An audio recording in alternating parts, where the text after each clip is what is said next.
3 മാസം നിന്ന് കിട്ടിയാൽ ചെല്ലുമ്പോൾ ചെറിയൊരു പ്രയാസം നമുക്ക് എന്തായാലും ഉണ്ടാവുമല്ലോ, നാട് വിട്ടു പോകുമ്പോഴുള്ളൊരു പ്രയാസം. അത് മാത്രം കരുതിയാൽ മതി.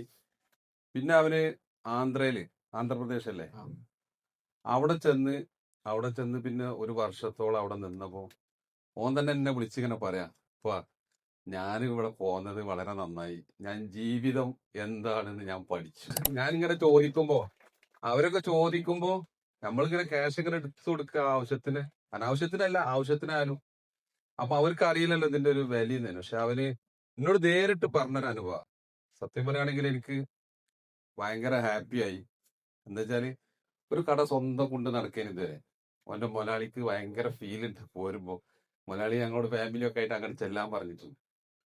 അപ്പോ എനിക്ക് സംബന്ധിച്ചിടത്തോളം എന്താ വെച്ചാല് പ്രയാസങ്ങൾ ഉണ്ടാവും, ചെറിയൊരു എല്ലാം ഇപ്പൊ അത്ര ഈസി ആവില്ല. പ്രയാസങ്ങൾ നമ്മൾ തരണം ചെയ്താല് ലാസ്റ്റ് വിജയം ഉണ്ടാവും. ഗ്രിഡ്കോ കോഴ്സ് ഉത്തരേന്ത്യൻ ട്രെയിനിങ് കഴിഞ്ഞ് വന്നാണെങ്കിൽ 12 ആളിനെ വിളിച്ചിട്ടുണ്ട്. അപ്പൊ തൽക്കാലം 2-3 മാസം അവിടെ നിന്നിട്ട് പിന്നെ ഓന്റെ ഇഷ്ടം പോലെ പുറത്തേക്ക് പോകാനുള്ള ഒരു തീരുമാനമാണ്. എനിക്ക് പറയാനുള്ളത് എന്താ വെച്ചാല് കുറച്ച് നമ്മൾ മാനസികമായി തയ്യാറെടുത്ത് ഈ ടേം പൂർത്തിയാക്കി കഴിഞ്ഞാൽ വിജയം നമ്മളെ കാത്തിരിക്കുന്നുണ്ട് എന്ന് മാത്രമാണ് എനിക്ക് ആ അവസരത്തിൽ പറയാനുള്ളത്.